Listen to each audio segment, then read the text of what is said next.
And we are live. We're live. We're alive and alive. We're live and alive. Let's do some laundry.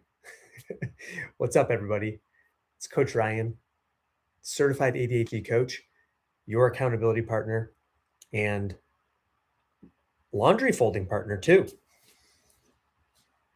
Every single week, we are here folding our laundry. I set my time timer because, folding laundry isn't fun. So why not do it with some friends? That's why I call it folding with friends.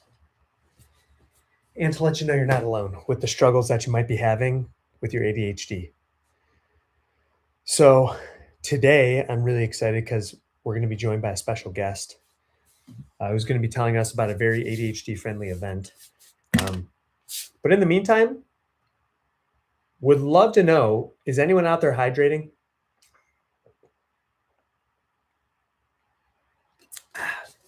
If not, it may be something we should get into. We should all water our brains. I know they would appreciate it. Hey, doodles, Heather. I like to doodle. Deb is here. Natalie's here. Anna's here. Riley's here. Yes, messy. Things are messy.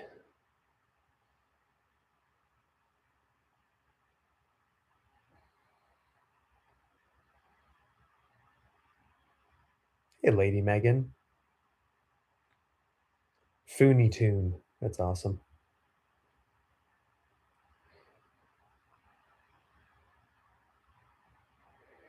If you're just joining us, what's going on? This is Ryan Mayer, and we are here to do some laundry. And my friend Jen is here. I'm just accepting her request. Hopefully it pops on. We're just working through the technical stuff. Here we go. She just requested again, so we accept.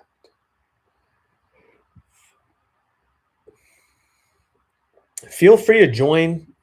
Feel free to ask any questions while you're here. Jen has a ton of insights about building a business as someone with ADHD, like me. We also have a free community you can join. And that is through my profile. What's up, Alba Marie? Sorry, I can't let you on, but I'm so grateful for your enthusiasm. Astro Chocolate's here. What's up? T Honey Starks. That's so funny. Nerdy Farm Girl's here.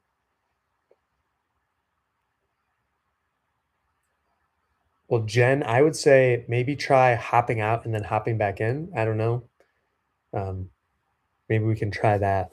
Sometimes there's a little bit of a hiccup when people try to join. I don't know why.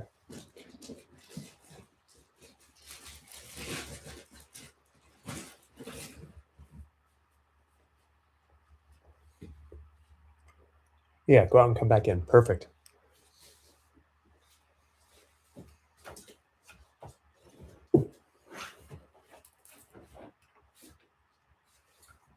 In the meantime, I always like using these opportunities, these meetings, as an opportunity for us to celebrate what's going well. Nothing is too small to celebrate. Like the fact that I'm doing my laundry, that's a celebration. That's something I will celebrate.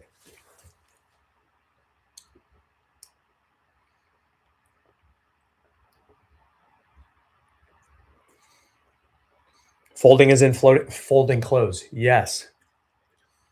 And there she is, everyone. Folding a sweatshirt. Yay. Woo! This is amazing. Is everyone else folding too? Well, let us know in the comments, everybody. What are you working on? Because whether you're folding laundry like Jen and I are, or whether you are just relaxing at the end of the day, we're just so glad you're here.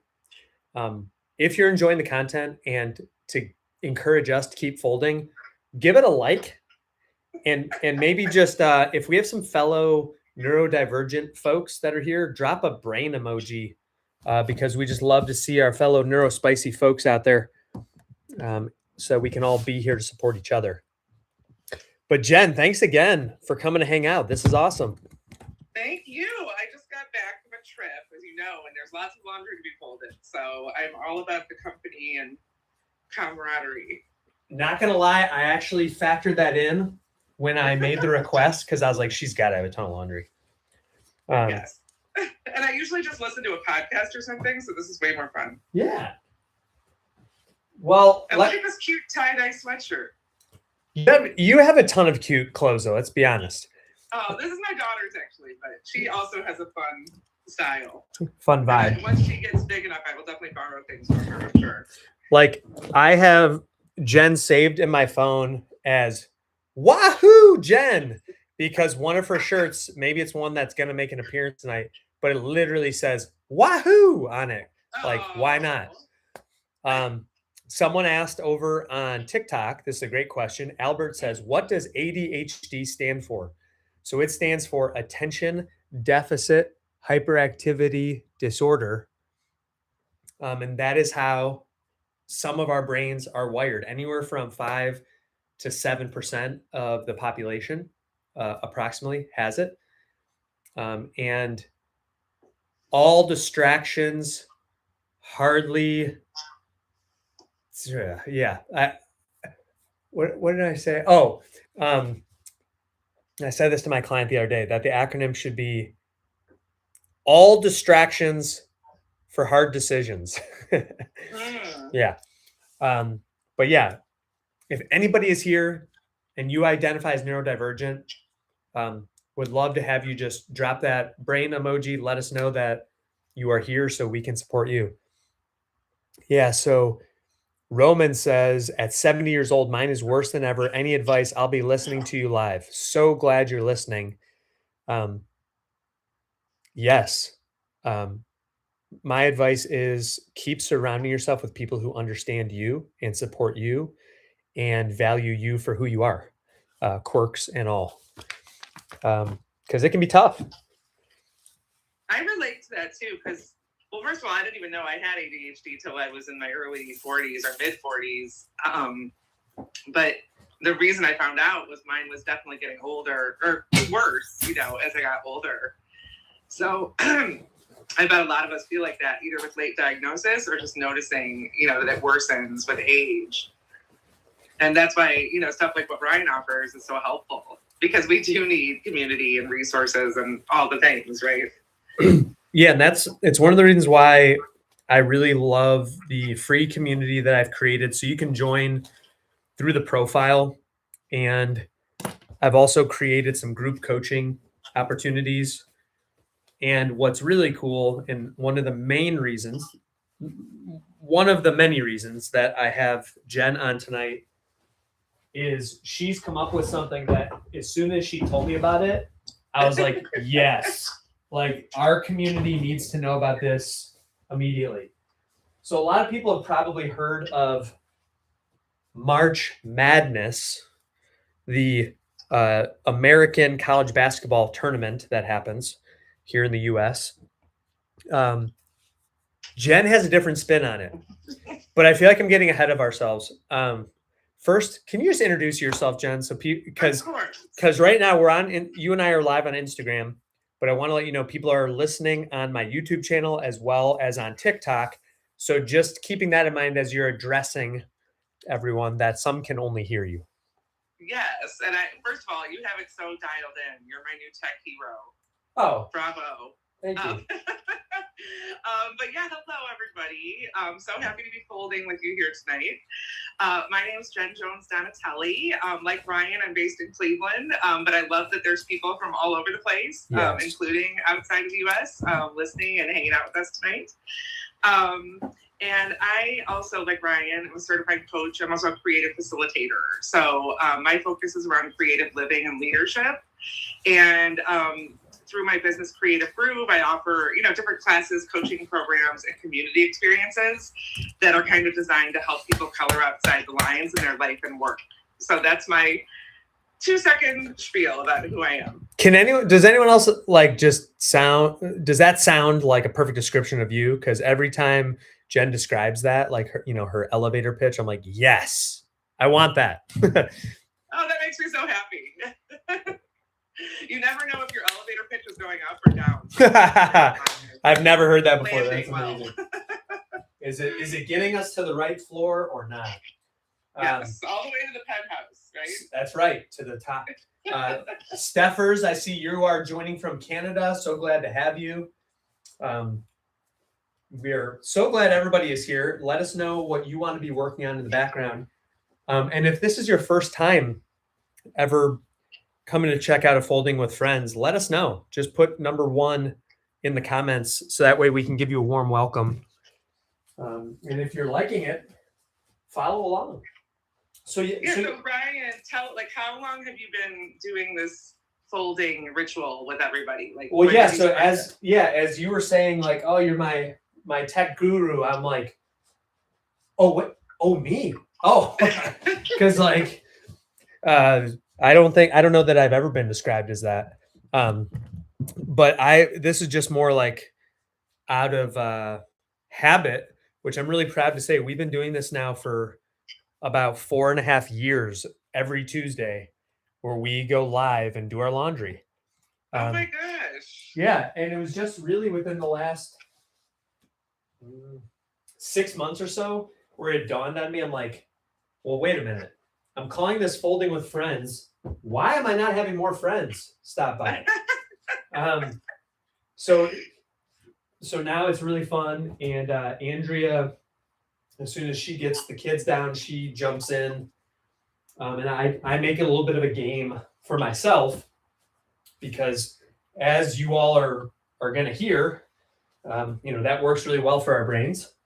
And so I try to I'm kind of like racing myself every time. And then when she gets here, I'm always like, my love language is words of affirmation.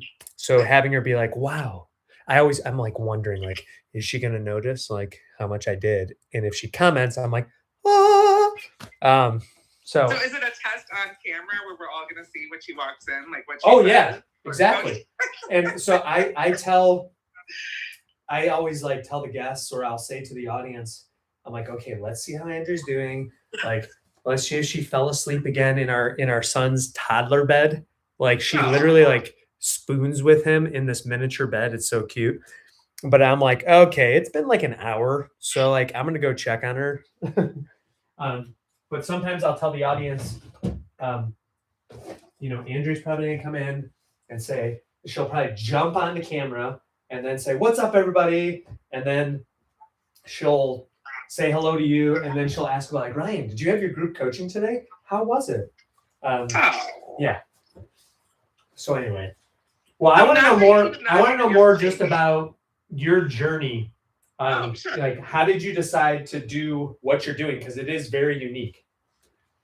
So I will tell you that, but before I do that, I'm going to pitch you something. Okay. Because I think along with Folding with Friends, we also need to do meal prep Mondays.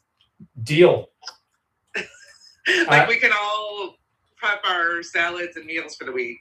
Well, when you gave your elevator pitch, my thought track at that exact moment was, Jen and I need to collaborate a lot more often. Thanks.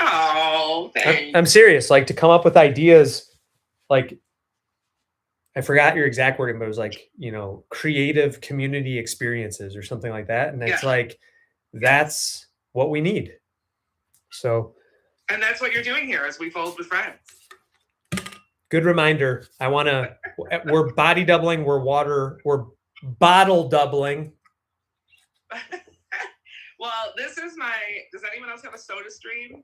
This is my nice. Stream Okay. Penguin bottle. I love the glass bottle. That's cool. I'm either drinking Diet Coke or I'm drinking this. Okay. One of the two at any given time. Well, that's excellent. Yes, but that was a very ADHD way of answering your question. So I will now answer the actual question. Yes. Which I think was your journey. A little bit about your journey. Yeah. So when you ask that, do you mean ADHD journey or just in general? Yes. All the things. Yeah. Okay, and I'll keep it brief because let's face it. I mean, I'm not going anywhere. we're all ADHD. I'm not going anywhere anytime soon, but Oh, okay. take your time. There's no rush. Well, long story short, my background is in entertainment and media. So I grew up here in Cleveland. And then I went to Ohio University. So I don't know if there's any other Bobcats in the bunch here, but big OU fan. After I went to OU, I moved out to Chicago for 3 years and I got a job in television there. This is going to be a blast from the past. Ryan, you seem way younger than me, so you may not even recognize this reference. But I worked on a talk show called The Jenny Jones Show. Oh, yeah, of course. You're familiar with that? I am familiar with that. Okay, great. And that job really changed my life, to be honest, in so many ways. But one of the biggest things it showed me was that, one, work could be fun. Yeah. Two, work can be an intersection of your many passions, and it doesn't necessarily have to look conventional. It shapes so much of how I view like life and work and like what's possible in your career. And so it gave me the bug. And so I moved out to LA actually a week after September 11th. So oh, wow. September 18th, 2001. And I worked in film and TV for about 8 years, did a lot of different things. Worked on like different feature films. I worked on one sitcom. I worked on some award shows, talk shows. It was so much fun. It was like a dream come true because like growing up in Ohio, like I always dreamed of like what it would be like to work in Hollywood. And so living that dream was very surreal. And then after doing that for about 8 years, I had a lot of freelance writing work going on. And so I noticed that, well, I didn't notice. I mean, one summer, actually, I was working on a show that got canceled. And I had all these different freelance projects in the pipeline. And I kind of said, okay, I'll just work on these writing projects for the summer. And then I'll go try to find another entertainment job. And to be honest, it was an accidental detour. And at that point, I became a full-time freelance journalist. Not really on purpose. It just kind of happened, to be honest. And then I spent quite a few years as a full-time freelance journalist and editor. And I didn't know yet that I had ADHD, but I treated my career very much from a multi-passionate standpoint. I was a generalist as a journalist. Try saying that 10 times fast. I was a generalist as a journalist, so I had a lot of different beats. I covered everything from travel to food, dance and cheerleading, human interest, women's health. Wow. Really boring topics that like nobody would want to read about except people in that particular industry. Pretty much anything you could write about, I wrote about it. Yeah. And then I also, to make a living as a writer, I had to do a lot of different types of writing. So I was doing copywriting. I was a work for hire author. So I worked with 2 different publishers, executing their book projects. Whoa. What else? I did so many different things. I took up photography because I was taking photos for some of the publications I was writing for. So I just had like a million different creative pursuits going on. And I loved it because as a freelancer, the world is kind of your oyster. So it's like, if you have a lot of energy and a lot of passion for what you're doing, there's really no limit to that. And of course, I have all kinds of other stories about that, about burning out and boundaries. And oh my gosh. Yeah. Right? So Steffers 416 says, great job for ADHD though. Being a freelancer. Yeah. Yeah. Absolutely. Because also, and you all could probably do it smarter than I did, but you can ebb and flow with it. Like if you need rest periods, you can do that. I never took any. I was going to say rest period. What is that? Like, I don't know that I would hustle quite as much if I could do it all over again, but I did learn a lot. And so anyway, so that's like the short version, but as I was a freelancer, I started teaching classes, teaching classes like how to break into freelance writing, how to pitch the media. I started teaching creativity classes. And then just over time, I started teaching all these different kind of creative workshops and writing classes. And I found that I was just really lit up, to be honest, around like teaching and facilitation. So that led me to get certified as a coach. And suddenly, I found that I was more energized by the work I was doing, helping others reaching their creative goals. Yes. And so about 3 years ago, I went full time with that. So I do still write. I'll always write. I'll always freelance, but I definitely tipped the scale. I would say before the scale was like probably 70% writing and editing, 30% teaching and coaching and facilitation. And now it's more like 90-10 the other way. Wow. So it's been hard. And I don't know if anybody listening can relate to this, but going from being a freelancer to a business owner is a real shift that it's quite a learning curve, to be honest.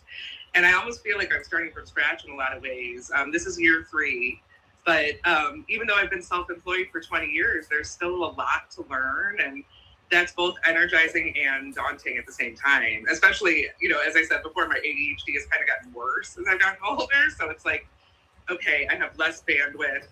I'm more overwhelmed. Yep. But yet I'm more fulfilled than I've ever been, in my work. So it's an interesting road. So I'll leave it at that. That's like a nutshell of my journey. But for the most part, I feel so blessed and lucky to have had such a fun and fulfilling career. And I know there's so much more to come. So, and I love meeting other people with ADHD because they're always so creative and open and adventurous. And it's just fun, meeting your people, right? Speaking of, I just wrote down 1, 2, 3, 4, 5 women that I want to connect you with. Excellent.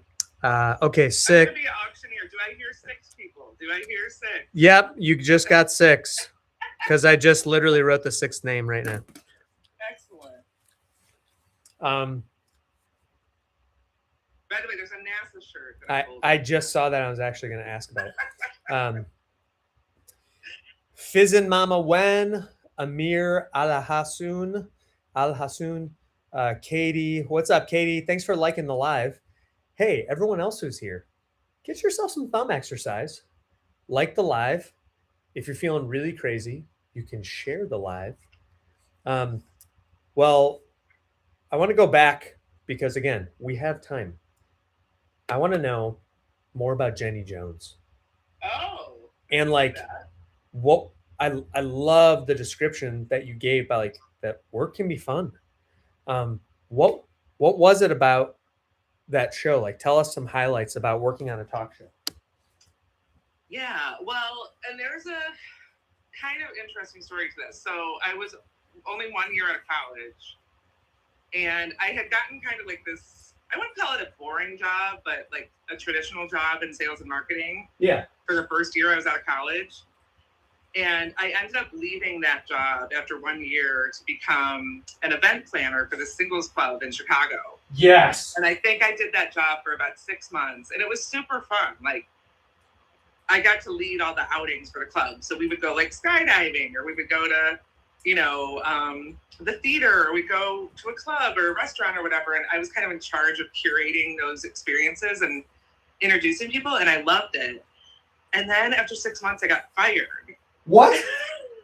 And I was devastated because I didn't know what the issue was. Apparently, the owner of the company just had some sort of interpersonal problem with me. What? And so she let me go. That's so, it just sounds fun. It was sounding so fun, even just you describing it. I didn't know anything was amiss this whole time. Yeah. I got along great with all of the members. One of them is still a very dear friend of mine. It was a great experience, but then I was so blindsided when I got fired. And I remember, this is a little bit of a side note, but I remember I sobbed the whole way home on the bus in Chicago. And all these people are looking at me what is wrong with this person? Yeah. And then here's the testament to human kindness. So I'm sobbing this whole way home on the bus. I'm sobbing on the way in the elevator up to my apartment. And some guy, I guess, heard me that lived in my apartment building. And I found a letter under my door a few days later that was I heard you, crying and talking to somebody on the phone about this. And I just want you to know I'm happy to help you in your job search. And whoa, it was so sweet. So I ended up temping at a bug spray company. Yes. I temped at a bug spray company. I was the secretary, and I did a great job. The owner loved me. That's hilarious. It was right across from the NBC Tower in Chicago. And Yeah. I remember I would stare out the window every single day at the bug spray company, and I'd be like, I wish I was working there. I wish I was working at the NBC Tower. And one day I'm riding the bus to work, and I looked in the Chicago Reader, which was like everybody read that newspaper at the time. Yeah. And there was a classified ad that said national talk show looking for website coordinator. And I was like, oh my God, I need this. I need this job. And I like moved mountains to like get my resume seen. Like I faxed it in because it's the 90s, right? I faxed it. I'm like following up and doing all the things. And I got the interview. And it turned out that it was actually a great fit for my skills because I have a journalism degree. Right. And what this job was mostly writing. And content creation was not a thing at the time. Like this. Yeah. Let me tell you, the digital camera I had at this job had a floppy disk that you saved the photos on. Yes. So this was a totally different time. Yes. But anyway, so I got the job and it was so much freaking fun. And so my job was basically to write the show recaps, interview all of the musical guests. So I was interviewing like Nelly and like Ludacris and Mystical and all these people that were kind of just starting out back then. Yes. And Skee-Lo and like all these really cool people. Juvenile, you know, like Lil Wayne. I interviewed Lil Wayne when he was like 16 years old. So young Lil Wayne. So like he's little. Like little, a generalist journalist. That's right. So I mean, wait. I want to stick on Lil Wayne for a second. He is actually quite small in stature, isn't he? To be honest, he was sitting when I interviewed him. I mean, I don't remember him being super short, but he might have been. Okay, fair enough. But anyway, and I remember having to interview everyone in Juvenile's entourage. So that was like 10 people. And so by the time I interviewed him, I was just like, oh my gosh. Like, so anyway, but it was so much fun and it was outrageous. Like some of the stories I could tell were just outrageous, but it was such a great job. And I felt so lucky because I learned so much and we were given like free reign to experiment. Like we put a live webcam backstage. People didn't do that back then. Like we had to figure out all kinds of fun stuff. And I worked with a guy who was like a real renegade. Like he was such a visionary. He'd be like, okay, we're going to do this, do that. And so I just learned a ton. And so it was just fun because it was like a bubble of just freedom and fun and experimentation and creativity. And like, it was awesome. I just did a fact check, and as a journalist, you'll appreciate this. Oh, somebody said back that thing up. Yeah, I think that was the song they performed. So that's amazing. That is so cool. So then, like, were you and Jenny, like, she was like, oh, what's up, Jen? Like, Jen and Jenny? Like, well, actually, so you know my maiden name is Jones. Oh my gosh. So my business card said J. Lynn Jones because the HR people didn't want to conflate my business card with hers or whatever. Yeah. That wasn't like anything she said. Like she wasn't being a diva. Like she can't have my name. Like It was more just you have to have this on your business card. But for the longest time, I was Jen Jones who worked at the Jenny Jones show. Oh my God. I literally didn't even like make that connection. And I have to say something about Jenny because there's all kinds of, misperceptions sometimes about her. She is one of the most generous people I have ever met in my whole life. And by the way, if you're on YouTube and you're into cooking, you have to check out her cooking channel. Oh. She has millions of views, and she's a great cook. In fact, I still make her chili way. All the time. She has a cookbook if you want to check it out. A few of them, I think. But I have her first cookbook. But she is just one of the most generous people I've ever met in my life, and somebody who really cared about the work. And I can't say enough good things about her. I love it. Yep. So then you're out in California. Yes. So one might wonder, why would you come back to Cleveland, Ohio? Well, my husband and I had twins in 2015. Yeah, 2015. And so we moved back when they were about 2. So we moved back in the end of 2017. And I'll admit, like, I've been very homesick for LA over the years, but I love Cleveland too. Yeah. So I take any opportunity I can get to go visit, but you know, we're pretty content here, and the Midwest is awesome too. Yeah. But yeah, that's why we came back, just to be by family and kind of give the kids a Midwestern upbringing. Like, I don't know if you're originally from Cleveland. Yes. You are? Yes, I am. Okay. What part of Cleveland? Originally, Fairview Park. Oh, okay. On the west side. Copy that. I grew up in Euclid, which is actually where I live now too. Oh, nice. Okay. Yeah. Now I'm folding a Minions shirt, by the way. Yes. And it's almost bedtime for the kids, so I may have to pop off in 5-10 minutes to go. That's fine. Say my good nights. But I guess I should say the thing that. Yeah. Okay. So now you came back to Cleveland. Now for the last 3 years, you've been running this company, the coaching business.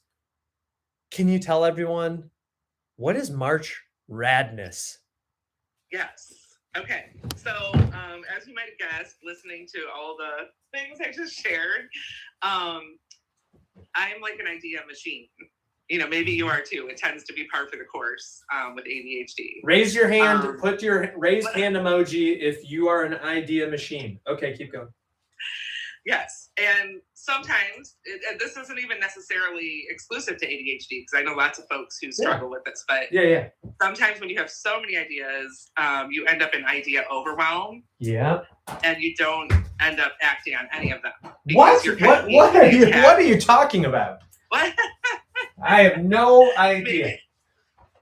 Yeah, like maybe you feel equally attached to all of them, or you're just not sure where to start, or you don't have enough bandwidth to do all of them. So it's kind of like, well, I don't want to kill my darlings, you know, so how do I do all these things? And so about 6 years ago, I started doing something called March RAD-ness, which is basically a play off March Madness. And we use a bracket that's very similar to what you might see in the March Madness basketball tournament. But instead of basketball teams, what we do is we write down all of the ideas that are present for us. They could be related or they could be totally distinct and separate. And what we do is throughout the week, we use a framework that I've developed called the BRIGHT framework, and we narrow down our brackets until we kind of declare what we call our next right thing.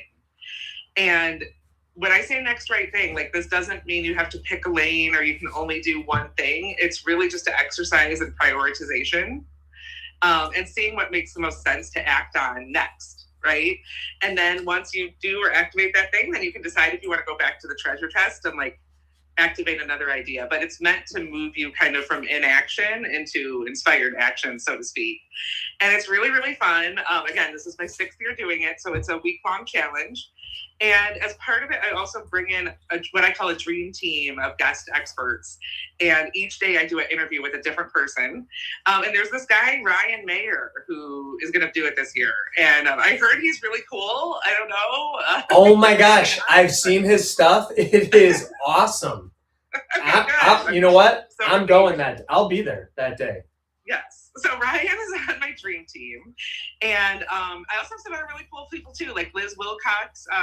She was on Survivor. So if you watched Survivor, maybe you remember her. I think it was like a few years ago she was on there. But even more than Survivor, she is an email marketing wizard. And she's going to be talking about how she turned her membership, which is a $9 a month membership, into a multi-6-figure business. What? And she's going to be talking about the power of simplicity.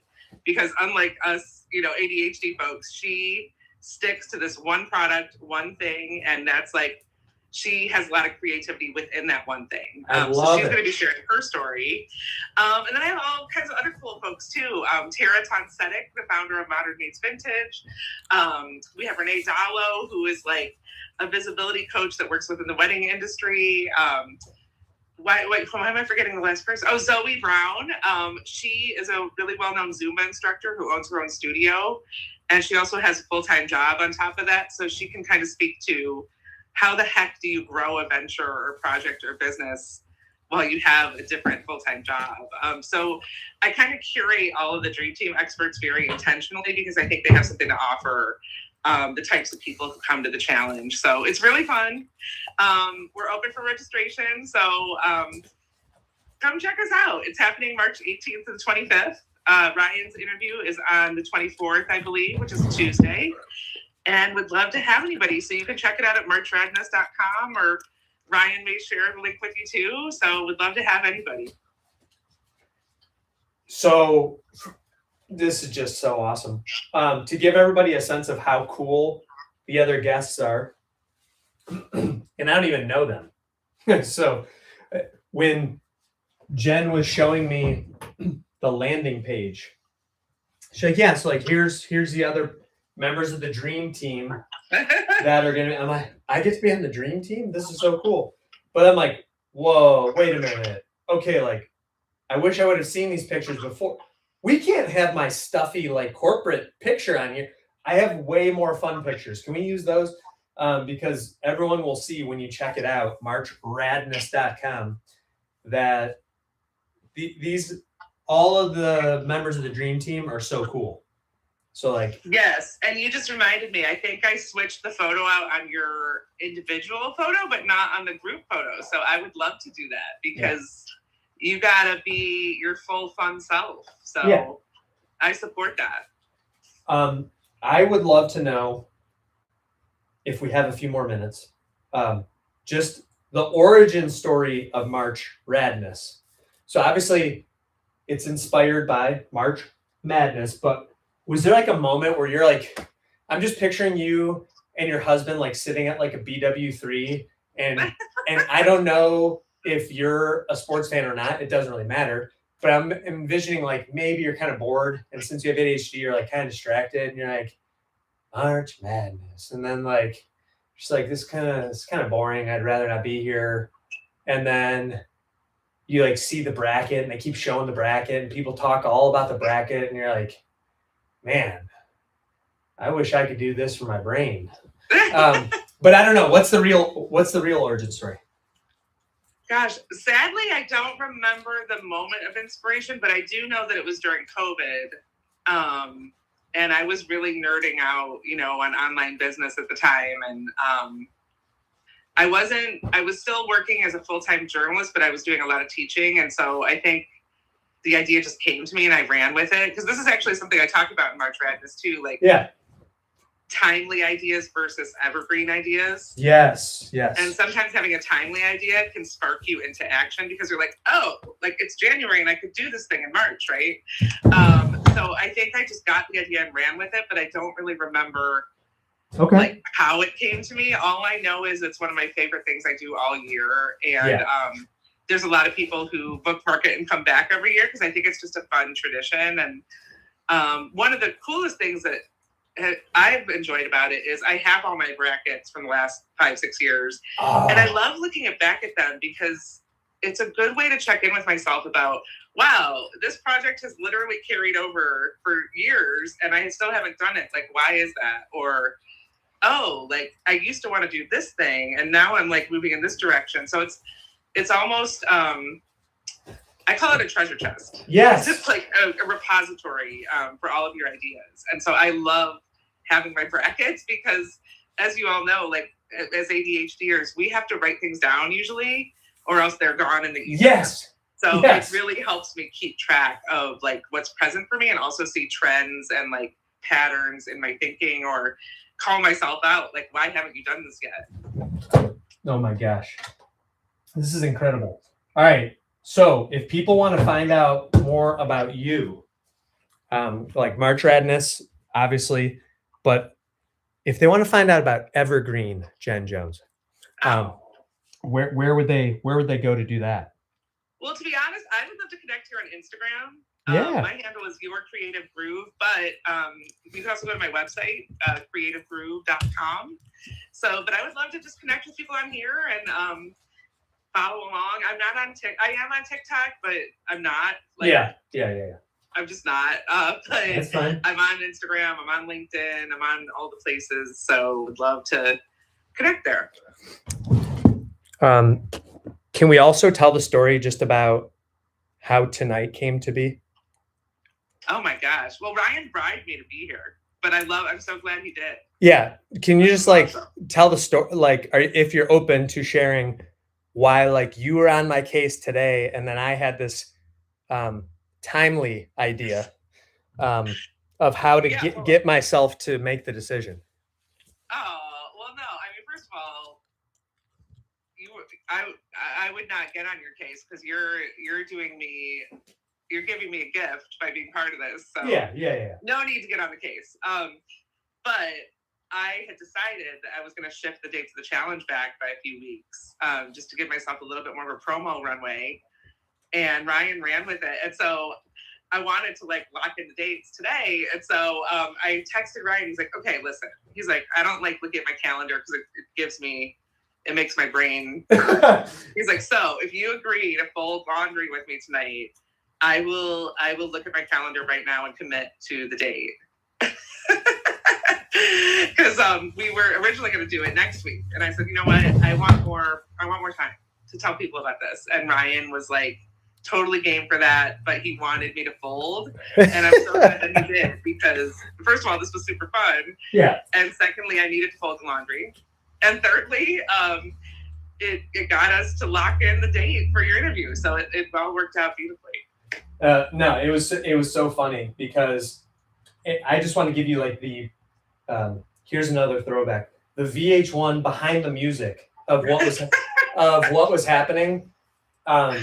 So Jen had emailed me and wisely copied my director of marketing on there as like a little like warning flare to be like, "Hey, Amelia, you should also see this too." And that worked perfectly because, oh, by the way, I don't know if you're seeing these comments. Steffers says, "Just followed you." Double high five. Yay, And I will follow everybody. AE Urbano 1 says, "Jen, for all you accomplished, you are an inspiration." Look at that. Wow. You're an inspiration. We're going to screenshot that one because that's like something you look at. You're like, oh, okay, I feel better about myself now. Yeah, like, guess who's coming back to Folding with Friends? Yeah. Good job, AE Urbano. You did it right as I told you to. It's perfect. No, I'm kidding. It's not a plant. No, but Jen sent this message, and so then on my meeting with Amelia, because I don't always check my email, she's like, "Hey, did you see the changing of the date?" I'm like, "Changing what? What are you talking about?" And because we have so many things coming up in March, and she's like, "March RAD-ness," and I'm like, "Oh, but wait, it has to be in March." And she's like, "Yeah, no, I know. It's just a little bit later." And I'm like, "Okay." So then we look at the email, and I'm like, I'm just going to call Jen. I'm going to call her out. Maybe she's trying to be like a perfectionist. I'm going to call her. And then I forgot. Literally just forgot because we were doing other stuff. And then Jen texts me later and was like, hi, me again. Hi, I'm here. It's like one of those, it was great. It was perfect. Hi, with like a lot of eyes. And I'm like, okay. Oh, yep. Totally forgot. And then it was right as like we were getting ready to go to swim lessons and things were happening. And so Jen throws the question mark on the dates, like, hey, I'm like, I know. I'm just but it was great. It was just like such an ADHD experience, and I'm here for it. Yeah, and I know everyone on here can relate to that in their own way. Yeah. We all have those moments where we're all trying to have the bat phone to each other. So yeah. So yeah. I'm so. Did you say bat phone? I did. I can't even make this up. The good night story I read for the first time ever. My son Shane, who's 3, there's all these books on the shelf, and this one happened to be about Batman and all of his like bat things, like the Batmobile, the Bat Cave, the Bat, the utility belt with batarangs and stuff. And then you just said bat phone. I'm like, wow, that's wild. Well, and now you have me fantasizing about you doing story time on here, because wouldn't Ryan be so much fun to hear like a children's story from? Like, don't we all think that? Like, I bet your And kids just then, the Joker appeared, unleashing laughing gas across all of Gotham City. I want your money. Mondays, story time Sundays. Yeah, let's go. Friends, we're gonna book you up every day of the week doing. I feel a creative community event coming on. Yeah. All right. Fine. Twist my arm. Speaking of bedtime, I do have to go because I will get in trouble with my daughter if I don't. Yeah. And I'm not even joking. I really will. No. I totally trust me. I get it. All right. Cool. Thanks for hanging out. Yeah. Thank you, everybody. Ryan's the best. You already know that. If you want to join us, check out March RAD-ness, not Madness, marchradness.com. But more than that, I just look forward to following more of what Ryan's up to and meeting more cool ADHD folks in our community. So thank you, Ryan. And look, I got it all done. I got all proud of you. Proud of you. Yeah. And now I'm going to go hang out with my kids. So cool. Thank you. You're welcome. Have fun. Talk to you soon. See y'all soon. Bye. Thanks, Ryan. Wasn't she just the sweetest? So Jen and I met at the Cleveland chapter of the International Coaching Federation. We have monthly meetings.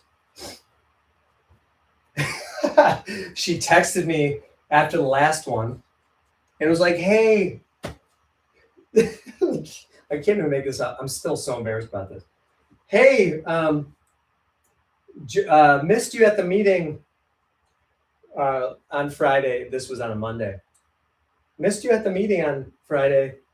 Just wanted to follow up about blah, blah, blah. And I was like, wait a minute. There was a meeting on Friday? Like, I had no idea. Not only was there a meeting on Friday, I had invited an outside guest speaker to present at the chapter on that day for that meeting, and I literally forgot about it. So it's like, here it is. Like my shirt says, ADHD, like, what? Come on. Oh, well. Oh, Sarah Flows, I'm just seeing your messages now. Oh. Seiko, are you serious right now? Seiko, I'm just seeing your stuff. Are you still with us, Seiko? You say you are trying to quit drinking and you are so dizzy right now and got to work at 5 a.m. I've got to stop. Any advice? Yes. And SXC Sarah Flows, I have a lot of good advice. I have ADHD my entire life, diagnosed at 4 years old. Yeah, cool. Seiko, are you still with us, by the way? We're here to help. Yeah. Ouch. Coach Farrell Rutgers, what's up?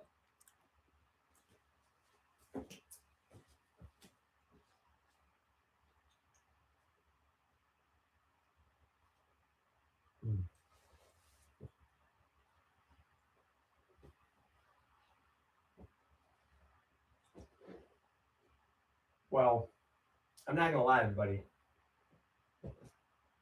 I had a rough day today. Anybody else have a rough day today? I'm so grateful that I had that opportunity to have Jen join me. What a bright ray of sunshine that she is. And we're going to have so much fun doing her event here in a couple weeks. But isn't it amazing that with ADHD, how high the highs can be and how low the lows can be? I just want to let you know you're not alone, and I know it's not easy.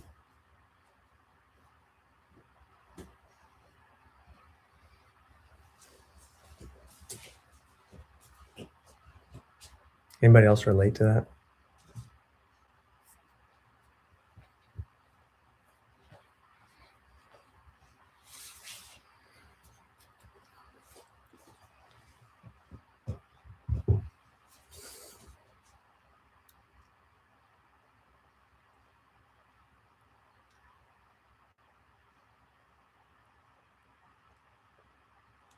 Yeah, A.E. Urbano, you understand.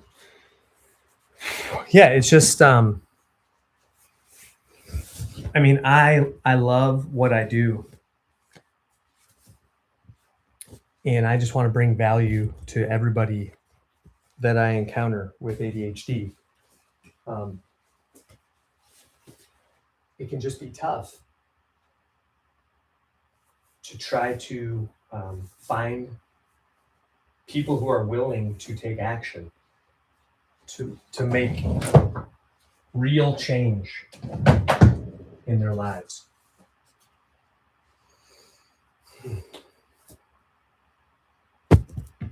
Once people start with me, they see the results, but it's just hard to get people in the door sometimes.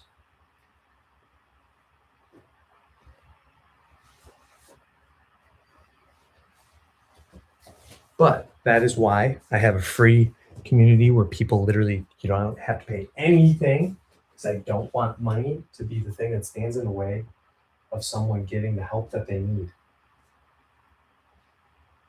So Seiko, first thing you should do is join the free community. There might be some people in there who could help.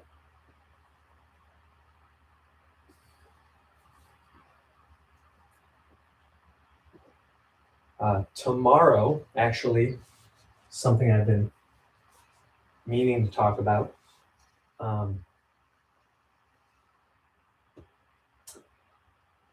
Which I'm going to write something down right now before I forget.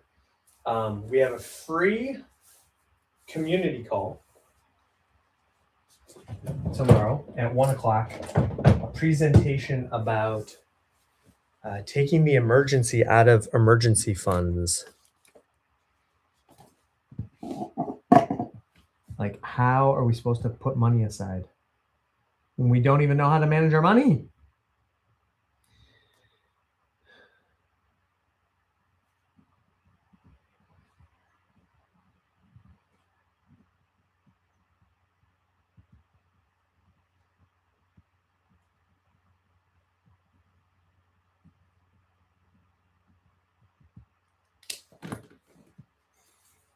Hey, Kate.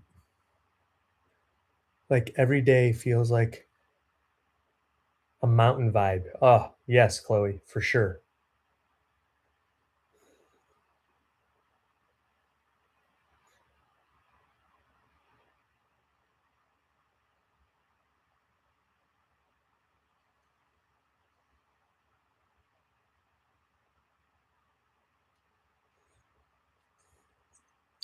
Coach Chelsea. What's up? What are you doing? You know, just the usual Tuesday thing, doing some laundry. Yeah? You're doing laundry solo today or what? Andrea's still upstairs with the children. Strong chance she fell asleep in the toddler bed. That's easy to do, man. Easy to do. Well, I saw you pop up and I'm like, you know what? I'll throw the invite over to Coach Chelsea, see what's going on out on the West Coast. Not a whole lot, Ryan. Things are going. They're trucking along. Definitely getting, before I went into working with people who had stimulant addiction, I always steered away from addiction in general as a therapist. Like, it was just one area I didn't want anything to do with. And man, it can be a tough crowd at times. Ooh. Could be a tough crowd. Is it because people they're stubborn? Like, they want to change, but they don't want to change? things. Like it can be, when someone's in active addiction, it's tough. Like they're not seeing reality through the same lens as you. And especially when it comes to stimulants, right?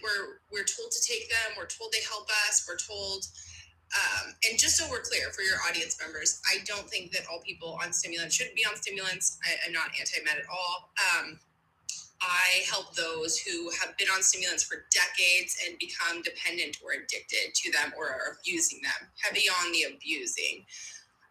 If you are taking your prescription more than prescribed and running out early, that's a big marker for something's not right. Something is not going well. Don't do that, everyone. Not a good idea. Not a good idea. I don't. I think if you take even with a med increase, Ryan, to be completely honest, with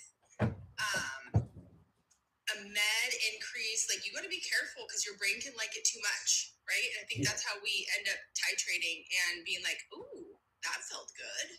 Yeah, that worked better. More is better. It reminds me of so many times throughout my adult life where I've had a couple beverages and it's like I feel great. Like I want to feel more great.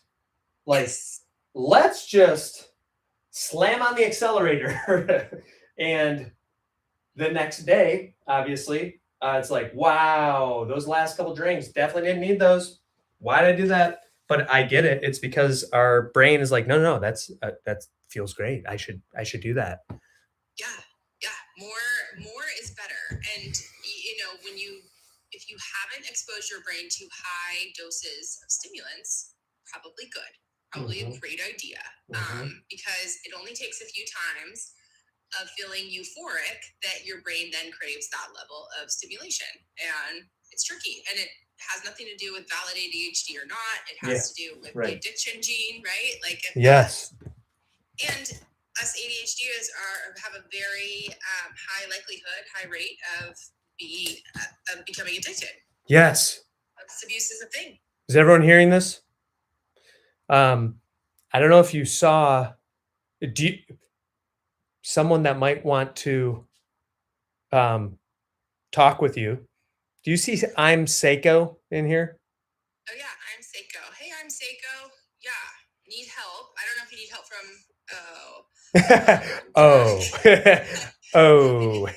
I didn't scan. I'm a drunk and I'm only 32 and I look like shit. Hey, Seiko, send me a message. I specialize in stimulant addiction, but there is another individual on here that is alcohol coaching. Fantastic. Harm reduction. Also has ADHD himself, so he's really, really great at working with neurodivergent folks, research backed. So yeah, if you send me a message, I will reply to you with his profile, and he's got some good stuff on there. See, Seiko, I'm so glad you spoke up, and I did not ignore you. I honestly was over on Instagram. We had a guest earlier, so I wasn't really looking over here, but I saw your message, and I'm so glad I did. And my first piece of advice would be, let's start hydrating.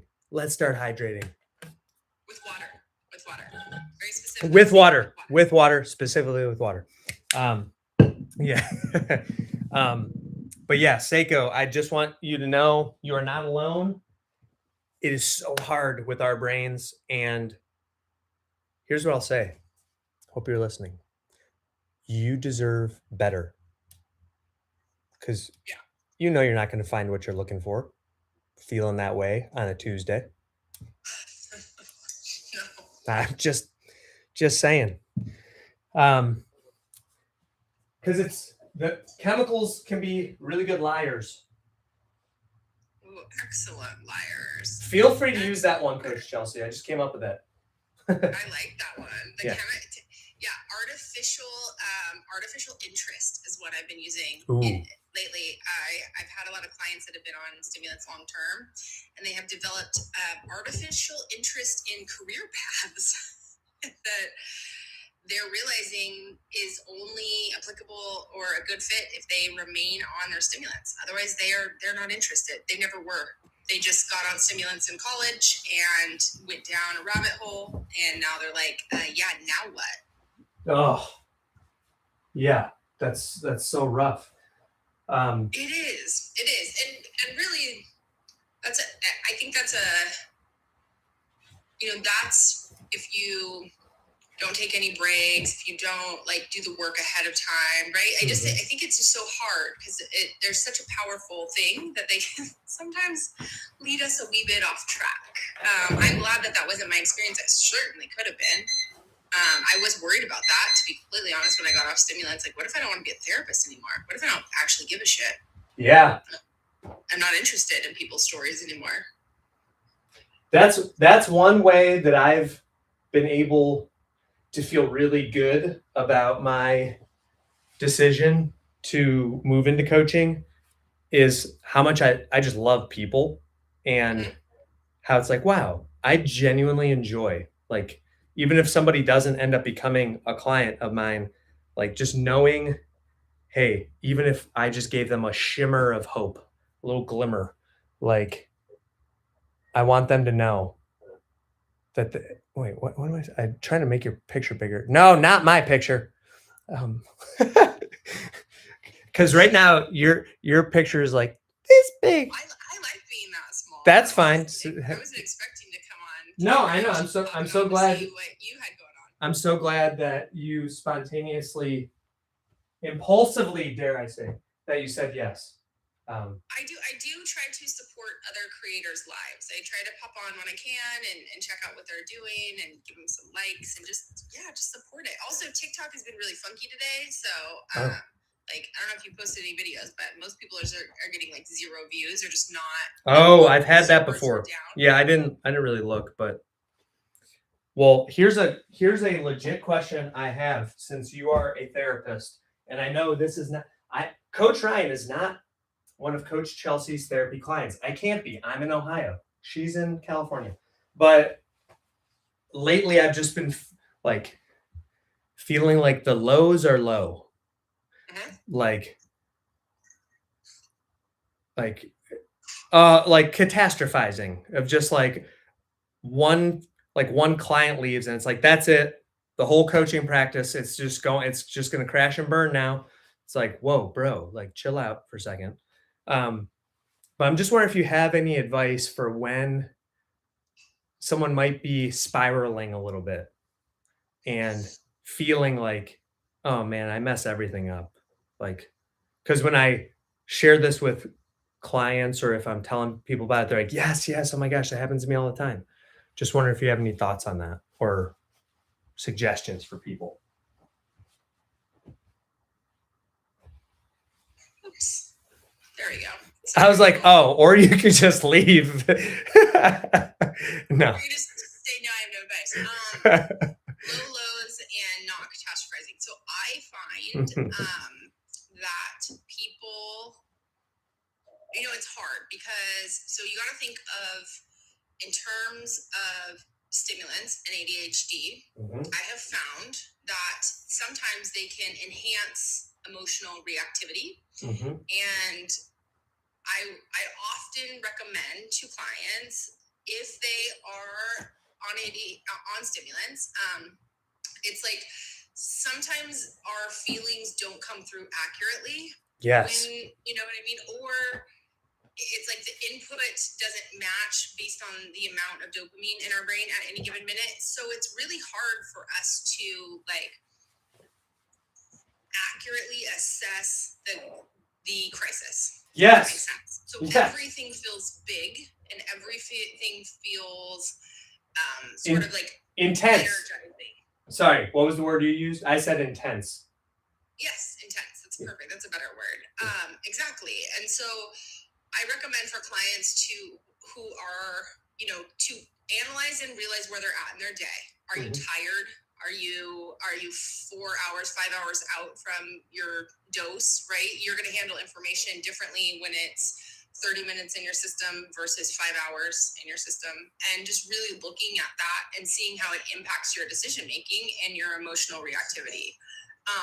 That being said, a lot of clients have depressive symptoms along with their ADHD. You can have both. It's not like ADHD is a solo thing.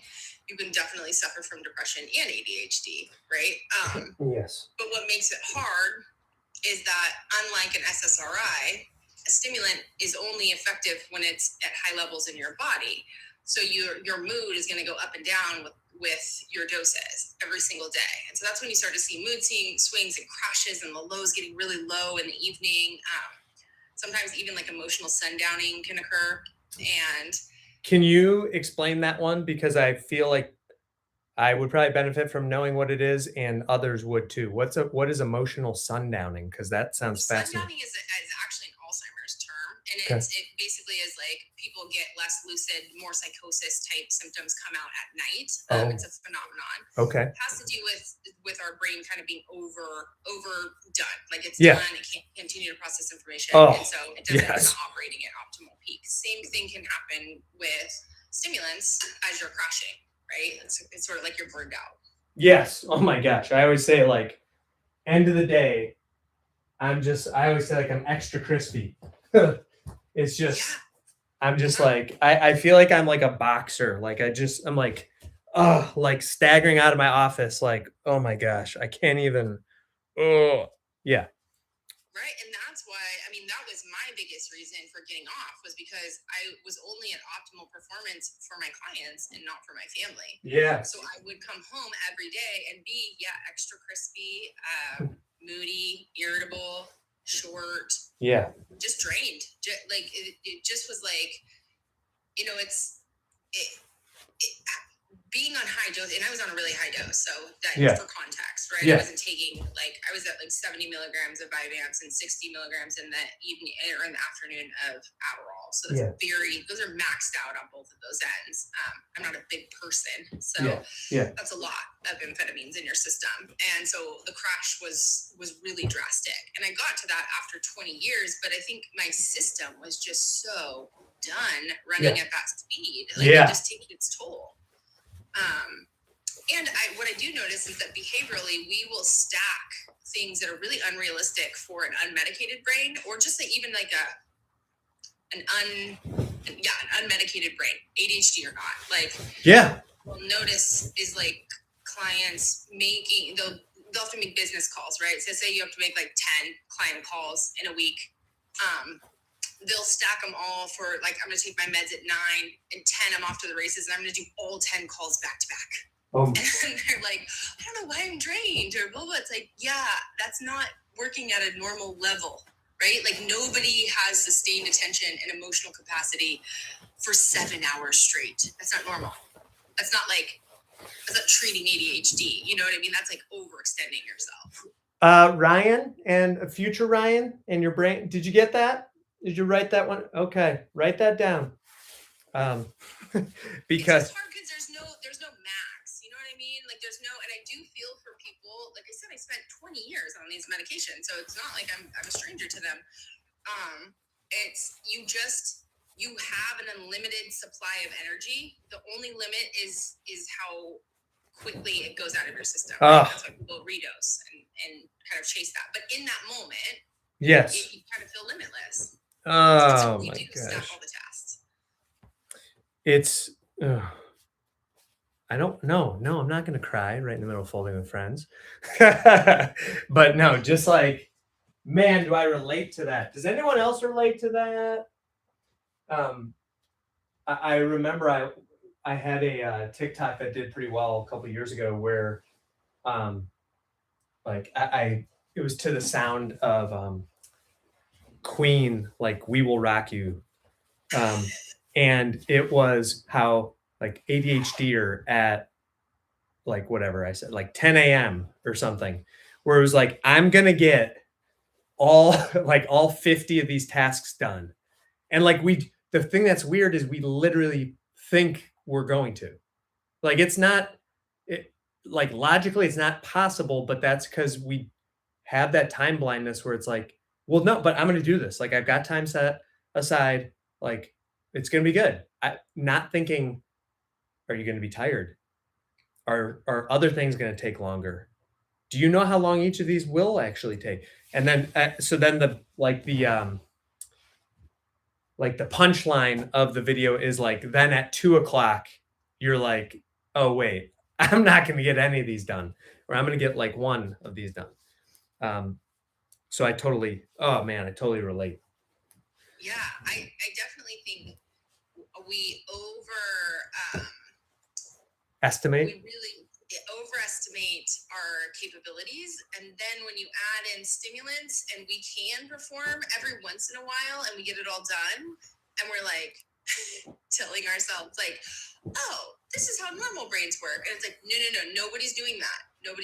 Like that's not how a normal brain works. That's not how, like, you know, like my neurotypical husband's brain works. That's not how my neurotypical clients work. Like that's us being, you know, having artificial motivation, energy, stimulation that pushes past our ability to accurately assess what is right sized. Like what is a reasonable amount of tasks for this? And I found that, to me, that got significantly worse with medication. And especially how mine was prescribed, there was like this PRN component of it. So it really lent itself to the moment I started to sort of dip with that afternoon add-on. It was like I had permission to add it in and extend the productivity even longer. And that's just not a good thing to teach our brain, to constantly override our natural and physical biological needs, right? So like I'll typically ask clients, like, what are you doing during these sustained periods of quote unquote attention? Like, what are you actually doing? What are you accomplishing? What is it? I understand you feel good. You feel like you're accomplishing it, but are the outcomes coming? You know, are you getting praise from work? Are you meeting deadlines early? What is the byproduct of taking your medication that day? Like what's coming from it? And a lot of times we don't accurately assess. We think because we feel so good, we're like, no, I got so much done. But really, you like think you're running around the block, but you're on a treadmill. So true. And so frustrating, because it's like, how do you tell your body the chemical state that you're in is not reality? Like it feels so real. It feels like you're doing all the things and you're doing them so well and everything's great. And I'm charismatic. I'm coming across well, and everyone else. So what you're saying is the lens that we may be viewing things through may be slightly distorted. Yeah, just a wee bit. I found myself to have a better grasp on how I show up and interact with the world for me, not on stimulants. Yeah. Oh man. Yeah, because it's one of the stories you told, Ryan, when we did the scheduled live, when you were talking about like how you can just get such tunnel vision and like patch all the holes in the wall. He was talking about like there was a little scratch from the kid's toy, you know, toy car or whatever, that he needed to fill in to be able to prime to be able to paint over. And instead of like just doing that spot, it was like he was in like, you know, an Adderall producing phase, and every spot in the whole house was patched, but nothing was painted. It's like, damn it, I didn't finish the job. Chelsea, every time I pass that spot, you'll be happy to know I think of you fondly, and I'm like, what's up, Coach Chelsea? It's just what we do. We don't notice we do it. So like it can be really challenging to try to teach skills around time blindness if you have something that's making time blindness worse in the time. So it's tough. But that's really with high, like once you start to titrate up, or you've been on it for years and years and years, decades. Yeah. I would call that story would be like treadmill time. Like that, like that's when like time, it was like a time warp treadmill time where it's like, look at how good I'm doing. Look at this. And then my wife comes in like, what are you doing? And I'm like, oh, what am I doing? Why did I just patch all the, okay. Yeah, I probably shouldn't have done that. It felt right. Yeah. In the moment, it was like, I'm helping. And there's like the quiet little voice like, are you sure you're helping? Shut up. I'm painting. Yeah. Yeah. Yeah. It's tough. I think I really do. I have a lot of compassion for my husband. He gets a little chuckle out of some of my coaching experiences too. Of just it's funny what it's like to deal with little medicated Chelseas. It's like payback. It's karma. Yeah. I'm like, oh man, this person was really prickly, or projecting a lot, or didn't have a ton of insight. I'm like, oh hi Steve. You're like, hey honey, yeah, hi, remember that was a rough spot, huh? Okay, great, good thing I'm coaching now. Yeah, it is good. I think I learn, and you probably experience this too, Ryan. You learn as much from clients as you 100%. 100. I mean, I tell my clients that all the time. I'm like, I learn something new every day from my clients, whether it's, something about their industry, which is really fun because it's like new and novel. I've never heard of things, like today, I learned about the logistics industry and how you need certain things to make the route and all these things. So then I get to provide an outside perspective to my client. He's like, oh, that's actually, maybe that might work. But yeah, and then other clients are always like sending me, clips or, something today about, and you probably know this, but this will be a good one. That one of my clients sent me, because I'm always emphasizing, let's talk about good news. What's going well? Because we can always focus on what's not going well. Let's also focus a little bit on what is happening that's good. And he sent me something that just said how it can literally it can build new neural pathways in our brain when we have a routine of focusing on positive things. Yeah, so I thought that was good. I'm always learning. Yes. Yeah, and it's what we pay attention to amplifies, not in creating more of it that wasn't already there, but we actually acknowledge it being there. Like there's this like old school therapy intervention that's like, look for red cars on your drive home from your session. Yes. So many red cars you can, find. And then it's like, how many red cars did you see on the way to your therapy session when you weren't told to look for them, right? So like our perspective is super important, and just keeping control of what we hyper focus on. Yes. Making sure that you can hyper focus on negativity and doomsday just as quickly as you can hyper focus on something positive. Yep, exactly. For those who can't see, if you're not on TikTok right now, I was just showing off my Ryan Mayer Coaching ADHD Awareness merchandise. It says hyper focus mode on. Yeah, it's definitely it's an interesting. I'm so glad that there is increased awareness and increased, diagnosis. I think that is all important.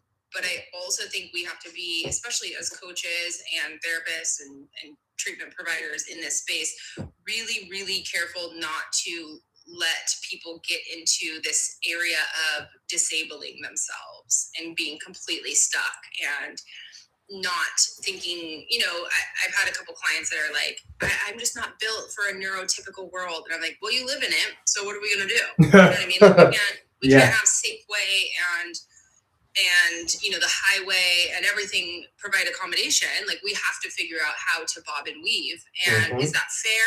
I don't know. I don't make the rules, right? It's like, this is the world we live in. Yeah. And so you got to make your brain work. I understand in employment situations, we can ask for some accommodations, but I do see that becoming restrictive quickly. Yes. And I found that actually coming more from the autism community. I have some autistic clients and working with them to be able to figure out adaptations to things that trigger them, light sensitivity, these different things, noise sensitivity, all of these issues, rather than trying to curtail things around them, right? They can control their home environment, but if we need these people to be able to function in society, we have to teach them how to adapt also to their environment. Super important, right? That skill building around that and that empowerment. Like I have had clients that have come to me and were on disability. They couldn't work because of their autism so bad. And we get them up and running and working and productive members of society. And they feel really good about it. They feel really, really good about it. So and they're in normal jobs being treated like a quote unquote normal person, So Yeah. I think that that's really cool when you can see it like that, because I too was guilty of being like, oh, my ADHD, I can't do this, I can't do that, right? And really making it more debilitating than it needed to be. I didn't feel that way at the time. I felt it was very legitimate, but Yeah. I just didn't have any skills there. So it was like my only intervention was to medicate the trigger, the symptom, whatever, away. Right. Oh, I hear you. Well, the work you're doing is so important. So thank you for doing it. Oh, likewise. It's definitely, I just appreciate that you're able to have the conversation within your space. I do find that a lot in the ADHD community get really triggered when we talk about the downsides, right? And it's like, I'm not here to criticize or to sway or to be the, scared straight program for Adderall. Like all I do is be a resource where resources don't exist. They literally don't exist. There are no recovery-based resources that are directed at prescribed amphetamines. Yeah, it's awesome. It's a great audience to serve. A great group of people to serve that really, really need it. And I agree with you. I don't think that people talk about the downsides enough, not just of medication, but of ADHD, period. Like I am not on board with the like ADHD as a superpower narrative. We might do some things. We might be able to do things, I would call it like better, but like we might be very good at things that are unique to us. But also there are so many downsides that don't get talked about enough. And it's not all sunshine and rainbows on the neurodivergent rainbow. I think, I've kind of landed in, I definitely spent a period of time where I was like, ADHD is awful. It sucks. Yeah. I hate having it. Why me? Yeah. And I also spent a period of time in it's a superpower. We can hack it. And where I've landed over, a span of like 15 years is it's not better or worse. It's just different. Yes. Different. We just have to do things differently. You're no better than I am because your brain doesn't work that way. I'm not worse off starting because my brain is different than yours. We're just going to see a situation from two different perspectives, and that can happen from a lot of different diagnoses. That right there. Love that. Because it is so true. Because now, and I agree, it's been about that much time for me too, to stop trying to convince myself, and I think this is what I work with my clients on the most, is having the radical acceptance of this is how our brains are. And sometimes that really sucks. Like, I'm not here to argue that. But it's like, I'm really mad that I have the color eyes that I do, and I hate it. And this is horrible. It's like, okay, but that's just how it is. So we could either keep being upset about it, or we could figure out what you could do with what you have. You can't change the brain that you have. Oh, what do I say? It's not your fault that you have ADHD, but it is your responsibility to figure out how to best utilize it and to navigate. Yeah. I do think that it's tricky in kids. Yeah. Right. It's really, that is super hard, especially with our educational system, right? That's a tough, it just doesn't, if you are severely hyperactive, it's tough. It's really tough for people. I don't have a good feel on that, right? So I just stay in my little niche of ADHD, of what I know and what I've lived and what I have the most education on.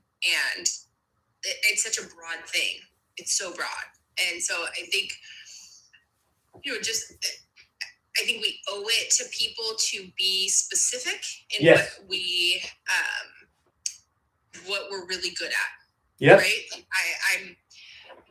I'm not a good cook. That doesn't make me a bad person. I'm just not a good cook, right? Yes. I'm really great at working with people. That's my gift. Okay. Yeah. That doesn't necessarily have to be a disability. It's just, hey, I have a strength in this area and not a strength in that area, right? Some people are really good at math. Like, figure out what your strengths are and not worry so much about being good at every area. Yes.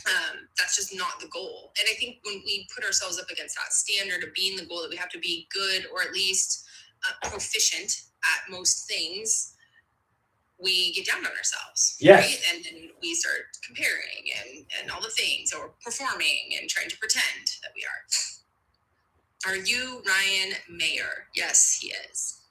Oh, yeah. Thank you. Yes. Hi, I'm Ryan Mayer. I'm certified ADHD coach, headquartered here in tropical Cleveland, Ohio. And right now, I'm talking with Coach Chelsea, who's out in California. Where are you at in like the LA area? No, I'm in Northern California. I'm kind of closer to Sacramento. That's okay, cool. Northern California, Sacramento area. We're just talking ADHD. We're both coaches in specific areas, and we're here to let you know that you do not have to struggle through this alone. I'm here doing my weekly routine of folding with friends. So I invited my friend Chelsea to come hang out for a little while, and I'm so grateful that she said yes. Seiko is saying, one of your, I think you meant followers, Mary, just saved me. She reached out to me. All right. See, we're a community coming together. Seiko, that is awesome.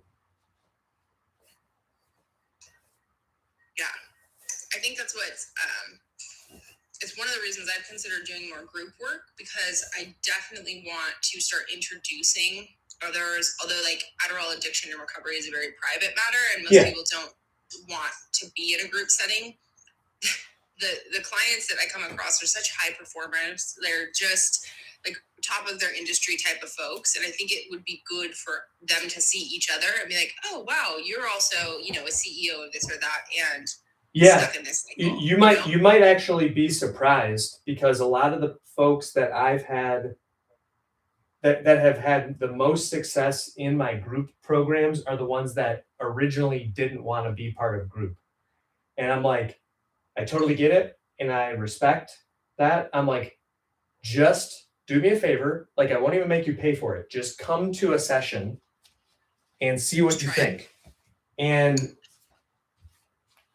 I'm not going to say every time. I'm going to say like 7 out of 10 times they're like, wow, that was so much better than I ever expected.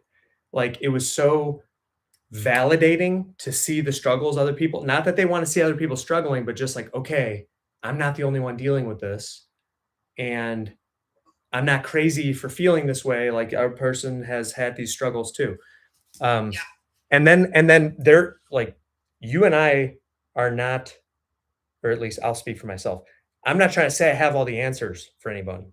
Like, I have some ideas, I have some strategies, I have things that have worked for other clients, but somebody else on the call might have a good resource or a good idea that I don't. So it really helps in that way too. Yeah, and it's especially important around reducing stigma and shame. Yes. Right? To see other people have that shared experience. Tough with the topic of addiction, for sure. Yes. I understand that people really like to hold their anonymity and their confidentiality Sure. really tight. But I think that those shared experiences go a long way. And might be worth giving it a shot.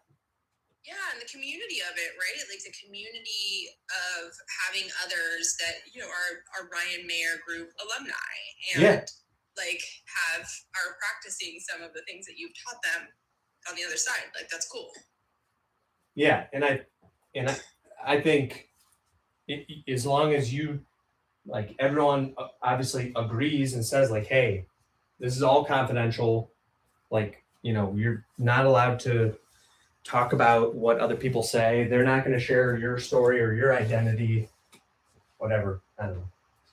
Seiko wants to ask a question. Yes, Seiko. Go for it. Go ahead, Seiko. Let her rip. Let her rip. Let her rip. You've been on the live for 90 minutes. Don't forget to take a break. Thank you, You've been TikTok. folding laundry for 90 minutes. Look at that. Yeah, I'm proud of that. You should be proud of that.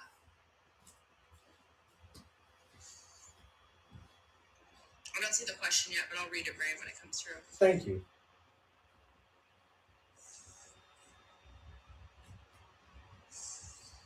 I don't know that I would be able to do the dueling live. I'm pretty impressed with you that you're able to go live on different platforms and manage that. I do know that we're top tier multitaskers, but that would be that's Thank you. I received those kind words. It was mostly like I kind of felt bad because someone would say, "Oh, like I follow you on Instagram, but I'm not on TikTok or whatever." So then I'm like, well, I guess I could just try to do it at the same time. yeah. So it's funny because I looked on Amazon and I found, this like tripod adapter thing, and it has two holders, so like they're right next to each other. Oh yeah. So it's kind of fun. Because your other live is Instagram, right? Yeah, and then I also have YouTube going. That's a newer one. So, hey everyone, follow me on YouTube, Ryan Mayer Coaching. 2026 goal of hitting 11,000 subscribers. We're at like 5,700-ish, something like that. You can help me achieve my goal. Seiko, that's my question for you. Can you follow me on there? I don't think so. Seiko, so this wouldn't be the appropriate forum to ask any of these types of questions. I would recommend that you look up your local Alcoholics Anonymous number and talk to somebody who's experienced in this area and who has been through the same things that you've been through. That's going to be your best bet. Yeah, because I would have a similar answer because I am not a therapist. I am not a substance expert.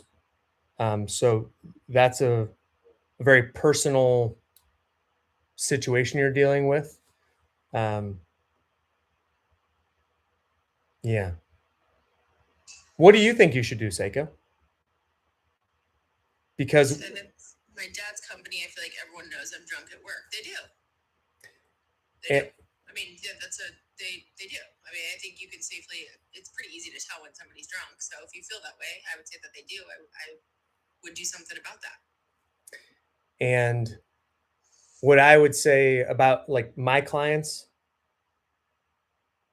almost every time they already know the answer. Like they already have the answer, and it's just our job as coaches to ask them the question they might not want to ask themselves.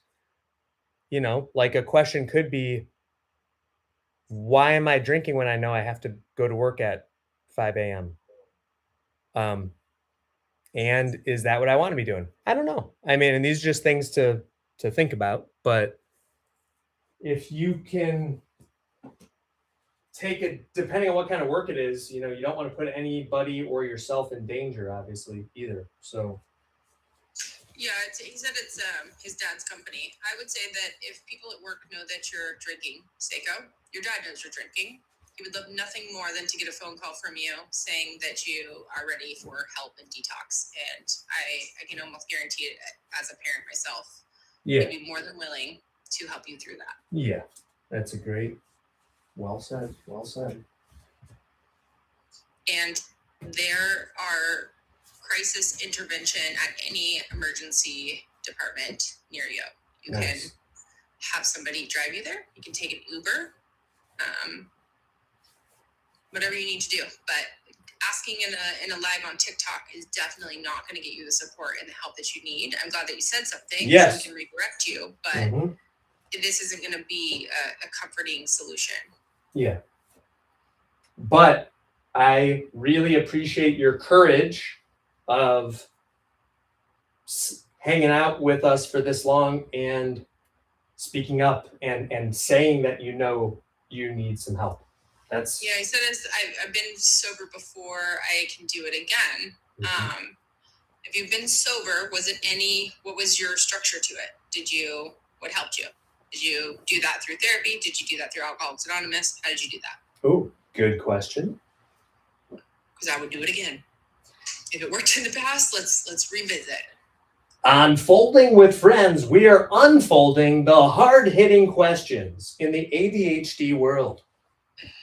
We are. While under the influence, I just hit the gym every day. Yeah, well, that is not structured recovery, my friend. You need support. You need people who get it. You need to surround yourself with a solution and not isolate more. Gym's great. Working out's great. It's great for anxiety, great for depression, great for ADHD, all the things. But the gym doesn't do a ton for addiction. So you deserve better support than that. It sounds like you understand the severity of your problem, and it's time to go to the right people for help. Because there are, as Coach Chelsea mentioned, there are people that can help with that. They know how to. Yeah, but if you're a daily drinker, there is, alcohol and benzodiazepines are the two substances that do have adverse events with withdrawal. So it is something that needs to be taken seriously. And, that's that. I would hop off this live and call your local AA. We believe in you, Seiko. Got this. Can we just talk about how cute this is real quick? That is adorable. Is it like the two-way one that has like colors if you go up? Oh. Not a little, but not really. It's like kind of well, all right. It is a little more shimmery on the other side.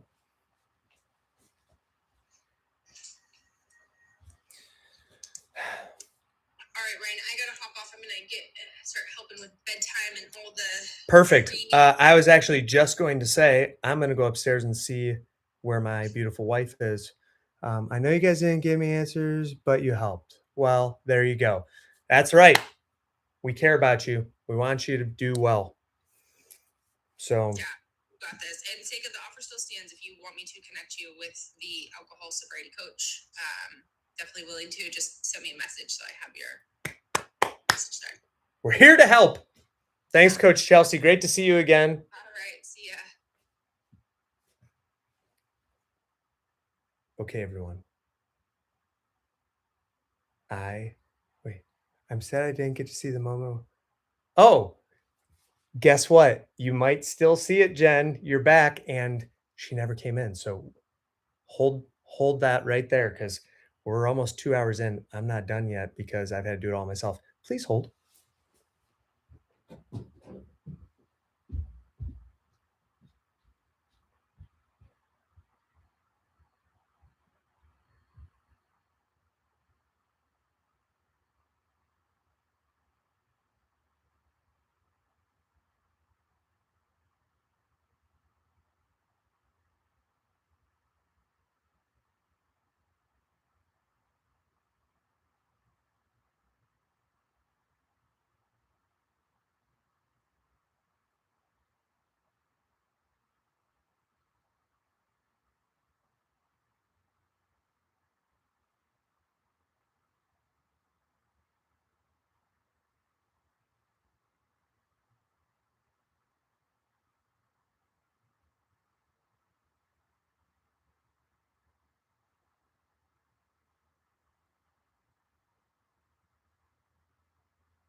Hey everybody, how's it going?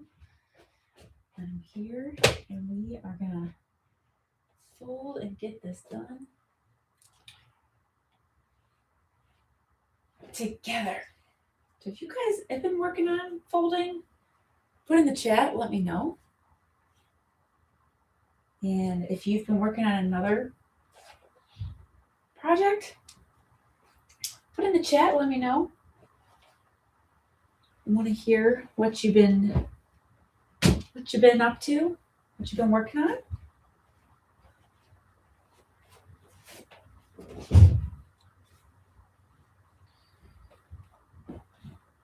There we go. I thought for sure you'd be in Shane's bed. Oh yeah, I was, and then Lila came and got me.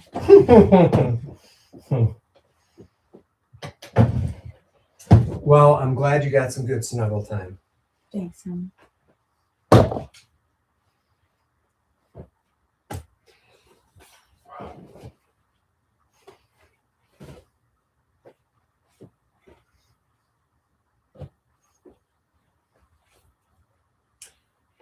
So we were so lucky to have not one, but two guests No way. tonight. Yeah. Oh my. Historic night. That is historic. It's incredible. Including your creative groove. Ooh. And that is Coach Jen Jones Donatelli from the Cleveland ICF. Wow. group. Okay. By the way, love this shirt. Jesus loves you, bro. Yeah, that's a good one.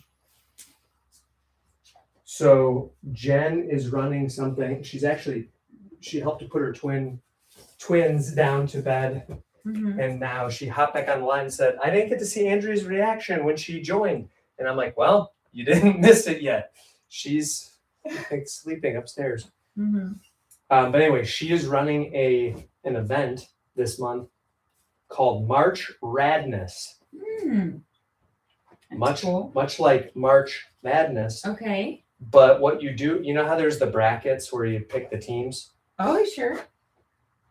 Well, this one is you put out 64, I think it's even more like 70 or something, but you put out all the ideas that are floating around in your mind. Okay. And then she takes you through her system she calls Bright to figure out which is the next right thing. So like there ends up being a winner, quote unquote, Okay. of like, what's the thing you want to work on next out of all these ideas. So she has a week-long, kind of like a summit, and she invites speakers that she refers to as the dream team. Okay. To come in. Sure. And I'm part of the dream team. Congratulations. Right? Nice. Pretty big deal. When is it? Well, Jen also has ADHD. Oh. So originally it was going to be next week, but she needs a little more promotional runway. Oh, sure. Yeah. So March 24th. Is it live or recorded? Is it live or recorded? And if you want to come back on live, you can. If you want to say hi and meet Andrea, if you're available. If not, no pressure. Mm-hmm.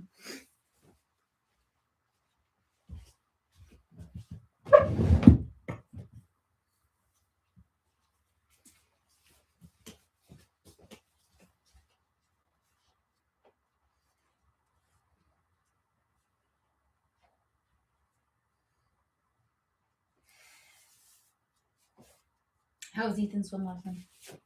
He did great. Good. I feel good about our decision. Okay. That, this can be the last stop. Mm-hmm. Okay. On the train of where he's been. Alrighty. But he was doing some new things I hadn't seen him do before, so that was good. Excellent. Love hearing that.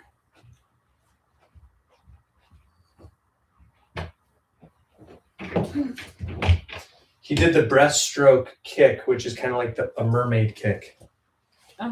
Like 2 legs together, like flapping. Oh, that's butterfly. Yeah, that one. Yeah. Whatever. Okay.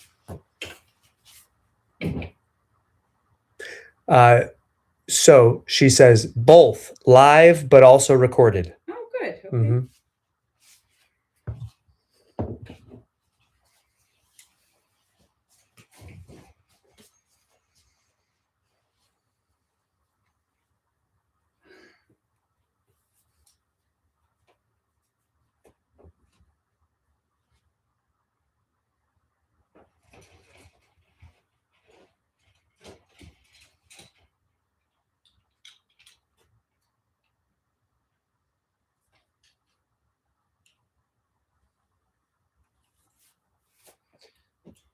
So if anyone is just arriving, I've been doing laundry for like 2 hours. Yeah, just about. And I've been loving it because we've been having great conversation. Had lots of people stop by. If you're here and you don't yet follow or subscribe, please do. And over on the tube, I'm trying to increase my subscriber count as well. So would love to have you stop over there, Ryan Mayer Coaching. Trying to reach 11K subs.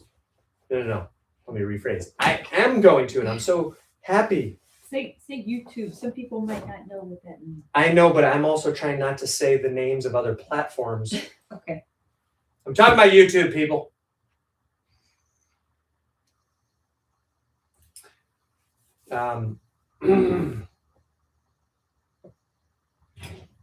And we just have covered a bunch of ground.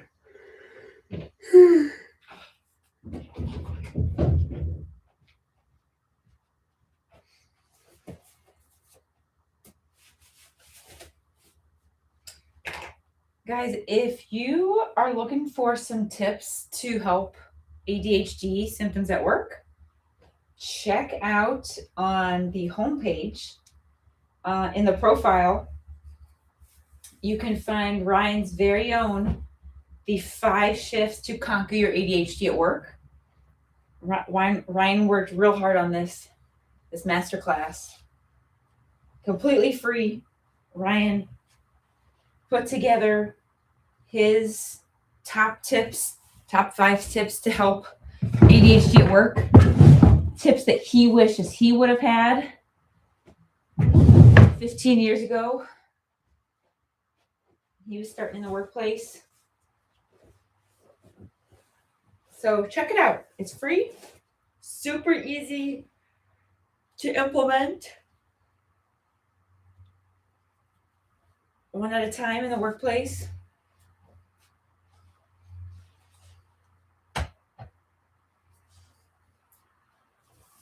Time well spent watching the masterclass. Oh, yeah. And make sure that you're also joining the free digital community where you get to hear what's happening, some exclusive tips. You get to hear about things like March RAD-ness that Coach Jen is putting on. Lots of fun stuff, and you get some behind the scenes. You get early releases of my podcasts, all kinds of good stuff. Access to body doubling. Yes, and you can find that also in the profile. The Ryan Mayer Coaching Digital Community. We're here to help. That's why we do what we do. Yeah, and once you're in the Ryan Mayer Coaching Digital Community, you will get free access to the Wednesday weekly 1 p.m. community calls. They're live every Wednesday. But sometimes people can't make it. And if so, that's okay. Because then you can get the recordings. If you are at the paid level to get that. Yes, and that level is the hyper-focused help level.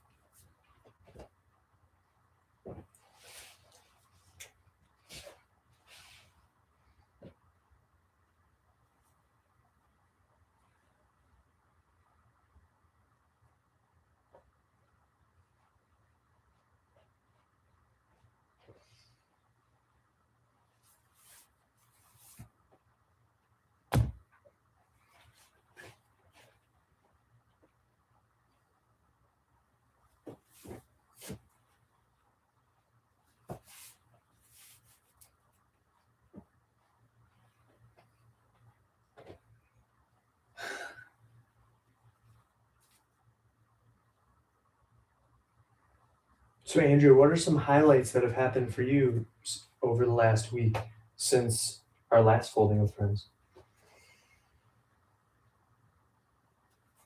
My top highlight was probably that our 8-year-old son and I went skiing. I took him for his first ski trip to the slopes on Sunday and had some nice quality one-on-one time. And just really got to enjoy the day, the beautiful weather.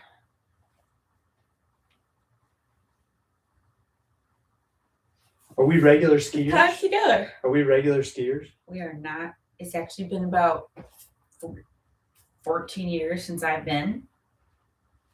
I picked it up just like riding a bike. No problem. No problem. And I was happy to see that it is now like everybody pretty much wears a helmet now. Because that was not the case whenever I was in ski club. Like you would just wear like a snow hat. Right. And why are you especially passionate about head safety? I'm a certified brain injury specialist. So it's really important to me that people protect their heads, protect your brains, and awareness about the importance of preventing brain injury.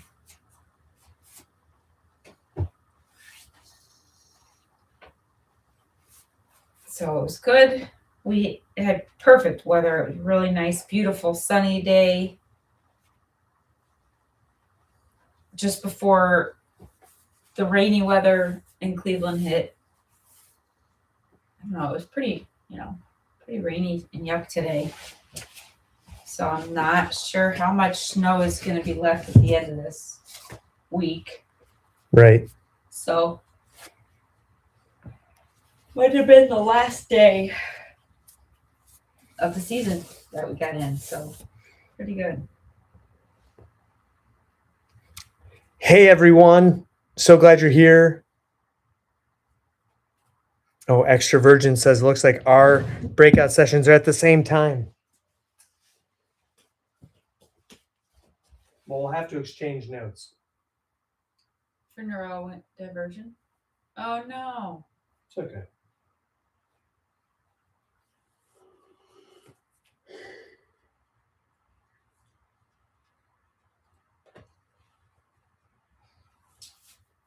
Can you bring out the orphanage, please? Yes. We have what we refer to as the sock orphanage. Mm-hmm.